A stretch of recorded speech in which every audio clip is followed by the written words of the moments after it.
carbons కి మధ్యన మనకి ఏ హైబ్రిడేషన్ ఫామ్ అవుతుంది sp2 hybridisation suppose each carbon కి ఎన్ని హైడ్రోజన్స్ ఉంటాయి 4 హైడ్రోజన్స్ ఓకే 4 మనకు ఆల్రెడీ చూడండి డబుల్ బాండ్ ఉంది ఒక సింగిల్ బాండ్ 3 సో మనకి వస్తుంది ఏంటి ఎక్స్ట్రా 4 హైడ్రోజన్ ఈచ్ కార్బన్ కూడా ఒక్కొక్క హైడ్రోజన్ అనేది ఫామ్ అవుతుంది నెక్స్ట్ చూడండి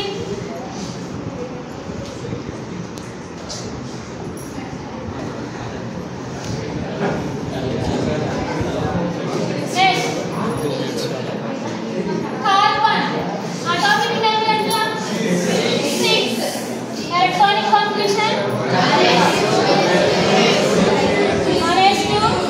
PS2 2P2 ఓకే